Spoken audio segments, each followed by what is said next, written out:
The next part of our journey in statistics is going to be taking a look at the normal distribution, and you can see a picture of a normal curve down here at the bottom. Let's go over a couple of facts before we jump into how we're actually going to use this and what it even is. First of all, it's a metric, so about the mean. So if I have a set of data, the mean is going to be right here in the middle. And then it's symmetric, so I have an equal half of the data on the left as I do on the right. So there's 50% of the data over here on the left and 50% over here on the right. There's this axis right here, and our curve is actually never going to cross this axis. It gets very, very close, but it never actually will cross it. The area under the curve gives a probability, and that's what we're going to look at a little bit today. And the total area, so if I were to shade in like all of this, find all this area, I would get 100% of the data, or 100% probability, or as a decimal, 1. Notice that it's segmented, so I have a segment right here, a segment right here, and I could have any number of these segments going left and right. But notice that as I go to the right, we have a 1, 2, 3, and what those are is standard deviations. So as I go to the right, that would be my mean plus 1 standard deviation, and that's what that symbol means. If I have this symbol, that's our mean. It's called mu, and here's our sigma, standard deviation, and that's what we're counting left and right. So if I go right from the mean 2, that would be our mean plus 2 standard deviations, whatever the standard deviation happens to be. We'll talk more about ZScore here shortly, but it tells us how far a data is along, or how many standard deviations down the line, left or right, it is from the mean. And the next thing, this does, of course, go forever. This distribution goes forever, left and right. So let's set up a quick example. So let's say, let's take school, for example. So in school, the average is a C. So let's say that's a 75, and that would be our mean. And then let's say that our standard deviation, let's say that's 5.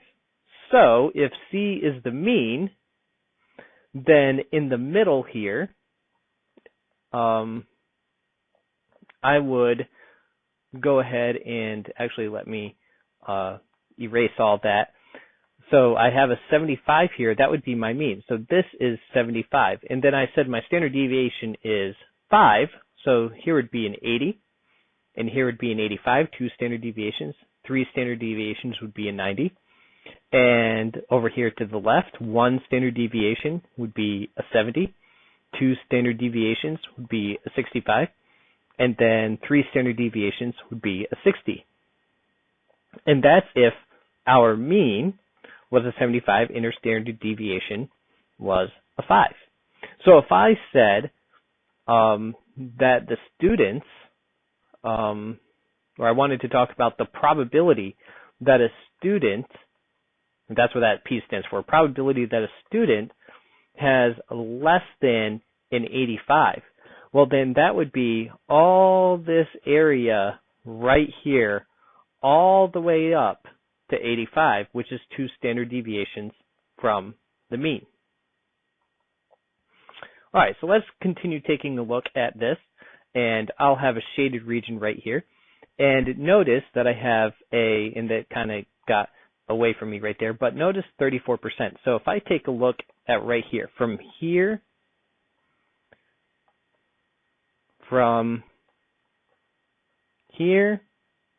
to here is 68% of the data, 68%. And if I take a look at right here, from here to here, well, that would be this 34% plus this 13.5. That would be 47.5%. All right, now this is an important one to know. So from here to here, well, how much is that? Well, this piece was 68%, and now I'm adding 13.5 and 13.5.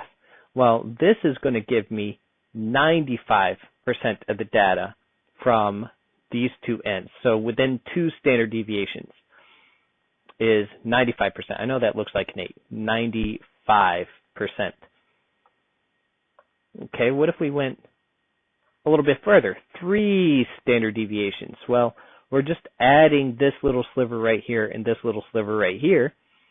And that actually will give us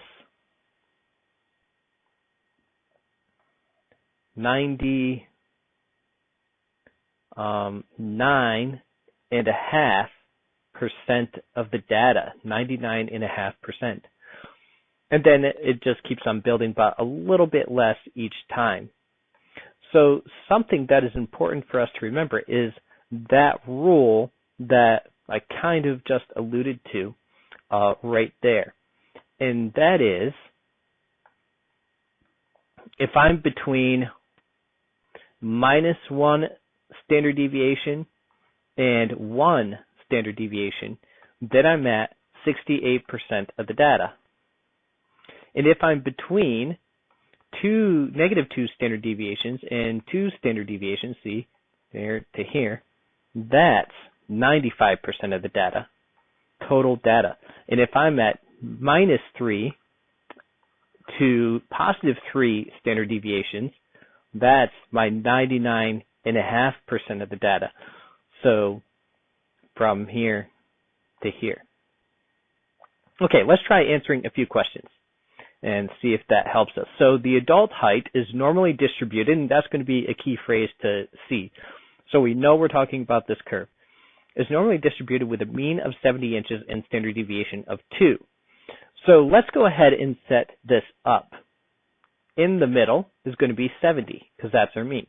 Then 1 standard deviation would be 72, 2 standard deviations 74, 3 standard deviations 76, and we could keep on going. And I'm just going to fill in the rest of these going to the left. I would be subtracting. Now the question asks, show the probability of an adult being between 66 and 74. Well, that is going to be all this area between here. And that would be within 2 standard deviations, so that's 95% of the data. So how many adults would be between 66 and 74 inches, let's say, if there are 1,800 adults that we're talking about? So to do that, well, I have a 95% probability, so 0.95 times 1,800. So I'll get out the calculator, 0.95 times 1,800, and that gives me 1,710. So there would be 1,710 adults, if this were to hold true, that form 95% of the data 66 to 74. So a lot of these are just filling in this distribution and finding our percentages. The adult height is still normally distributed, the same situation, so we still have the same numbers as before, and I may not fill them all in. Okay, why not? 68, 66, 64. Okay, and then show the probability that an adult is more than 72 inches. So from 72 all the way to the right. Now, I can't just add those. I'm going to have to think about this a little bit. Well, I guess I could. So I would do this probability. That'd be the 13.5 plus the 2.35 plus, and this little sliver here would be for within 4 standard deviations, so 0.15. If I add those all up, how much do I get? Plus 2.35 plus 0.15, and we get 16%, which makes sense, and here's why. 50% of the data is from here to here. This block that I did not use is 34, so I could do 50% minus 34% as a different way to get it, and there's 16. So I could get it by adding those or doing this little subtraction, which may be a little bit faster. How many are more than 72 inches? Again, let's say that there are 1,800 adults that we're talking about.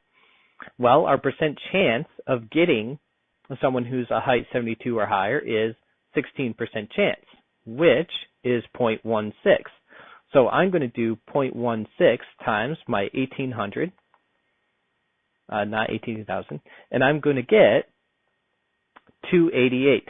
So 288 adults are more than 72 inches tall.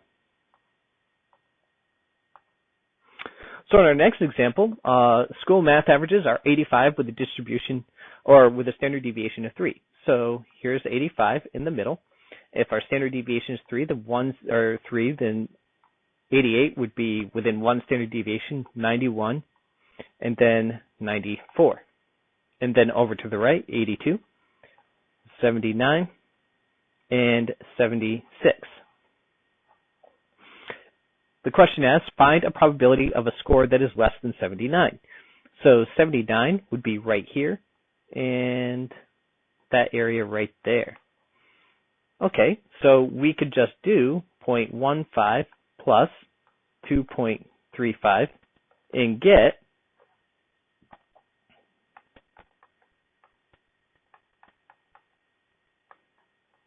2.5%. Okay, the next question is, find the probability of a score more than 94. So 94 is over here. So that's this little thing going forever.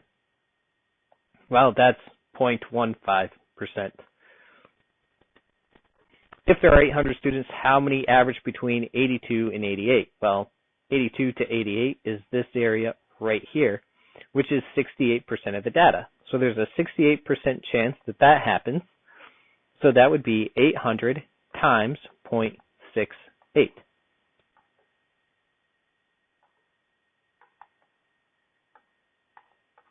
And we get 544 students would be in this range. Okay. Elijah makes an average of 30 points in the game with a standard deviation of 4 points. Now we're going to have a lot of questions about this. So the probability of less than 38 points. So first let's fill out this thing. Our mean is 30. Our standard deviation is 4, so to the right, 34, 38, 42, and to the left, 26, 22, and 18. And again, this is one standard deviation. This is 2 standard deviations. This is 3 standard deviations. And this symbol is standard deviation, and this symbol, mu, is the mean. So the probability of less than 38 points. Well, 38 points would be right here. So we'd have all this area all the way up to here. Then we could add up all those. Or we could say, I would do this. This is up to here is 50% of the data plus 34% plus 13.5%. So we have 50 plus another 34 plus 13.5. And we get 97.5. So 97.5%. Okay, probability of more than 26 points. So 26 points is right here, and we want more than. So we're thinking everything to the right. Okay, so I will think of that as all of this data, which is 50% of the data, plus an additional 34% of the data, so 84% chance that he would make more than 26 points. the probability of between 38 and 22 points. Well, 38 and 22 is getting kind of sloppy, but right there between those two, well, that's following our pattern from earlier. That's 95%. And if I were to add up each of these, I would get 95%. If there are 20 games, how many does he score 34 or less? 34 is right here. So I'm talking about all this area up till here at the 34. So that's 50% plus another 34%. So that's 84%. Well, 84% of the 20 games. So I would do 20 times 0.84, and we would see that he would get in about 17 games, rounding. Okay, now those all were landing exactly on the standard deviation, but that's not usually going to be the case. You'll probably have a data that is in between a certain number of standard deviations. And ZScore is going to be our way to find out where that is. A Z-score tells us where in the distribution, the normal distribution, a data point is. And what we're doing is we're using X to mean the data point that we're talking about. And mu right there, there's our mean. And there's our standard deviation. So for example, find the Z-score if, and I don't think I need this picture anymore, so I'm going to go ahead and get rid of it. Question asks, find the Z-score if the mean is 500, standard deviation is 26, and X, this is our data point, is 550. So Z equals, and we're just going to plug all those in. So 550 minus our mean, 500, divided by 26. So that's 50 divided by 26, and our Z-score is 1.92. Done. Now we're going to be needing Z-scores to find probabilities like we're just doing for things that don't land exactly on a standard deviation. All right, so we'll wrap up with, so for each one of these, our data is normally distributed, and we are asked to find like the Z, the mean, the standard deviation. So for each one of them, we actually use the same formula. Here it is. And I'm going to plug in the things that I know. So I'm looking for my Z-score, and all Z-score is the number of standard deviations a data point is from the mean. So X is my data point, so 135 minus 120, all divided by 10, which is 15 over 10, which is 1.5. So that one fairly simple to get the Z-score. For these two, we'll have to do a little bit more algebra. So again, the Z-score is going to be X, our data point, minus our mean over our standard deviation. This time we're looking for our mean.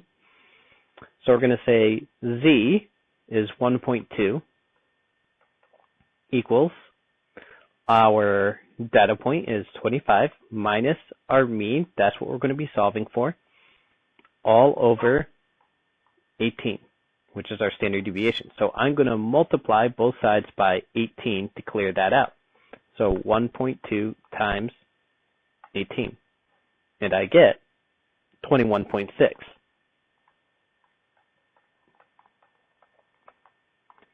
Okay, now I'll subtract the 25. So just to reiterate, what I did up here was I multiplied by 18, both sides. Okay, so now I'll do minus 25. And I get negative 3.4.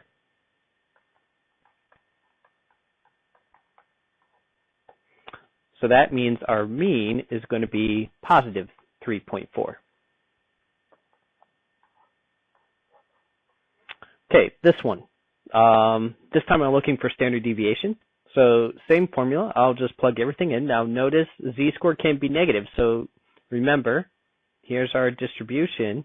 We'll have positive z-scores on the left and negative z-scores on the right. Or, sorry, I've completely said that wrong. Positive z-scores on the right, negative z-scores on the left. So we have negative 2.5 equals 31 minus 35 all over our standard deviation. Now I'll go ahead and do that subtraction, and I get negative 2.5 equals negative 4 over our standard deviation. Now we'll cross multiply, and we'll get negative 2.5 standard deviation equals negative 4. I'll divide both sides by negative 2.5, and that will give us our standard deviation.